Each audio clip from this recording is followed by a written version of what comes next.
Entonces, ahora vamos a continuar con el segundo punto de la primera lección. La caída del hombre, creados a imagen y semejanzas de Adán. Entonces, ahora vamos a ver que el pecado vino a alterar al hombre. Vamos a ver las consecuencias de la caída, la alteración de la imagen y semejanza de Dios. En Génesis, el capítulo 3, versículo 6, dice, y vio la mujer que el árbol era bueno para comer, que era agradable a los ojos, y el árbol codiciable para alcanzar la sabiduría, y tomó de su fruto, y comió, y dio también a su marido, el cual comió con ella. Como ustedes pueden ver, aquí fruto, que tomó de su fruto y comió, vemos ahí cómo el hombre ejercitó su voluntad. Y vemos aquí que ellos hicieron la voluntad de la serpiente y no la voluntad de Dios. Entonces el hombre vino a hacer trastornada su voluntad. Vemos ahí en Efesios del capítulo 2, dice que nosotros estamos muertos en nuestros delitos y pecados. En Juan capítulo 8, versículo 44, dice que nosotros éramos de nuestro padre el diablo. Y así, en cada uno de estos versículos, nosotros nos vamos a dar cuenta de que nosotros llegamos a ser esclavos del pecado. Entonces, ahora nosotros, nuestra voluntad, en lugar de hacer la voluntad de Dios, como fue en el origen, ahora nosotros ejercitamos la voluntad de Satanás. Porque cuando el hombre pecó, entonces quedó esclavo y su voluntad fue alterada.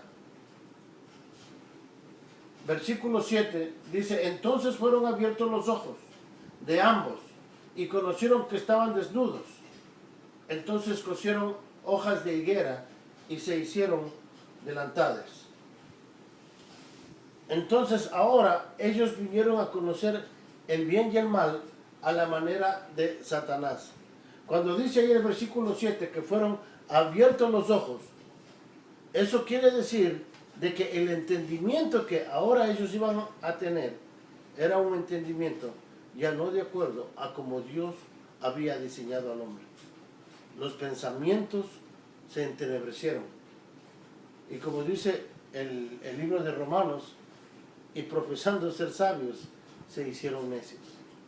Entonces aquí vemos cómo la mente del hombre es cambiada. Su relación con Dios fueron alterados. Su mente fue alterada. Versículo 9 dice, mas Jehová Dios llamó al hombre y le dijo, ¿dónde estás tú? Y él respondió, oí tu voz en el huerto y tuve miedo, porque estaba desnudo y me escondí. Entonces ahora vemos que sus emociones también fueron alteradas. Ahora ellos se iban a gozar en el mal. Dice ahí en 2 de Corintios capítulo 11, el versículo 3, que Eva fue engañada y sus sentidos se desviaron de la sincera fidelidad a Cristo. Entonces nuestras emociones son alteradas. Vemos entonces que en estos versículos en Génesis, de que tanto el intelecto, la voluntad y las emociones son alteradas. Y ya no son como al principio. El hombre entonces está corrupto. La palabra corrupción quiere decir alterado del original. Y eso es lo que sucede. Ya el hombre no es como fue al principio, como cuando Dios les creó a su imagen y semejanza. Ahora es que el original se alteró. Es como decir que quedamos pirateados, como cuando nosotros compramos un DVD de una película original. No es lo mismo cuando es un DVD que es pirateado. Aunque es la misma película, hay una alteración. Y eso es lo que sucede cuando nosotros caímos en Adán. Heredamos una naturaleza adámica y la muerte pasó a todos los hombres. Dice en Romanos capítulo 5, el versículo 12, por tanto, como el pecado entró por un hombre, dice, nosotros heredamos la naturaleza pecaminosa.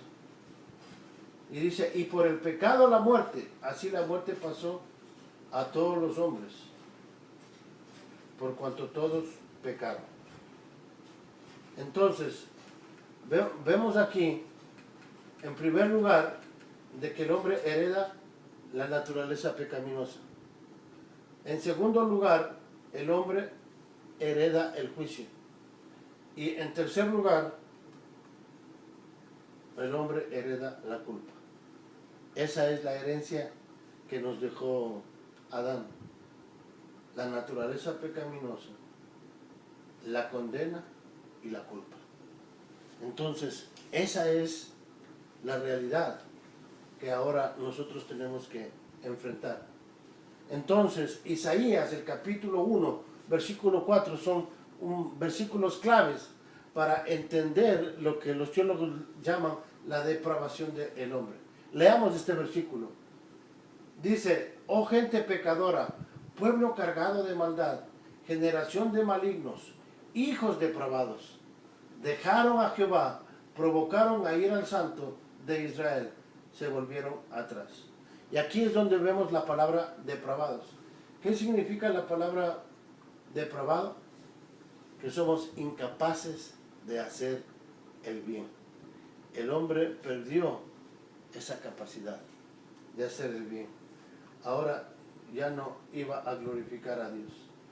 Dice versículo 5, ¿por qué querréis ser castigados aún? Todavía os revelaréis, toda cabeza está enferma y todo corazón doliente. Es decir, los pensamientos y las emociones se rebelan contra Dios mismo. Entonces vemos ahí cómo el hombre vino a ser afectado, se corrompió, es decir, fue alterado del original y fue depravado, perdió la capacidad de hacer el bien. Versículo 6 en Isaías dice, desde la planta del pie hasta la cabeza, no hay en él cosa sana, sino herida e hinchazón y podrida llaga. No están curadas, ni vendadas, ni suavizadas con aceite. Entonces, aquí vemos que todo el ser no tiene nada bueno. El intelecto, la voluntad y las emociones son alterados. Romanos, el capítulo 3, versículo 10 al 23 dice, como está escrito, no hay justo ni aún uno. Toda la raza humana es pecadora. Dice, pues todos hemos pecado. Nadie puede alcanzar la meta gloriosa establecida por Dios. Esta es la nueva traducción viviente. En la nueva versión internacional dice, por cuanto todos pecaron, están destituidos de la gloria de Dios. ¿Qué significa este versículo? De que nosotros hemos perdido la capacidad de glorificar a Dios, de mostrar la gloria de Dios en nuestras vidas por la caída de Adán. Así que cada uno de nosotros erramos al blanco. El blanco es la gloria de Dios. Y miren las flechas. Ninguna de estas flechas llega al blanco. El hombre queda incapacitado para reflejar la gloria de Dios. Pero sí hubo una persona que le pegó en centro. Esa persona fue Jesús. Jesús vino para revelar la gloria de Dios. Y cuando nosotros creemos en Cristo y nacemos de nuevo, ahora nosotros podemos volver, porque Cristo vive en nosotros, a reflejar la gloria de Dios. Pero miremos aquí cómo el hombre fue alterado por el pecado. Vemos ahí que el hombre murió espiritualmente. Se separó de Dios, ya no hubo una conexión con Dios. El pecado hizo que esa comunión que Adán y Eva disfrutaban con Dios se perdiera. Y vino a afectar esto a su mente. Ellos ahora conocieron el bien y el mal, pero a la manera de Satanás. Sus emociones fueron alteradas, experimentaron miedo, vergüenza y culpa. Y su voluntad quedó en esclavitud a las tinieblas, al pecado. Y vemos ahí cómo el hombre es alterado. Y ahora el hombre nace muerto espiritualmente. Adán, a la edad de 930 años, murió. Y aquí aprendemos algo. La muerte espiritual trajo como consecuencia también la muerte física. Y la mejor prueba de que un hombre es pecador es que muere. Y cuando nosotros morimos, entonces es afectado. Cuando nosotros morimos físicamente, hay una separación del alma y del cuerpo. Si nosotros no hemos creído en Jesucristo y no hemos nacido de nuevo, entonces corremos un peligro de estar separados de Dios por toda la eternidad. Y vamos a estar mirando cómo es que el hombre nace de nuevo. Pero miremos algunas de las consecuencias entonces de la caída del hombre. En primer lugar, vimos que era corrupto, es decir, alterado del original. Es depravado, incapacitado de hacer el bien. Entonces, nosotros estaremos estudiando cómo este hombre, que es depravado, que es corrupto, puede nacer de nuevo. Lo veremos en el siguiente punto.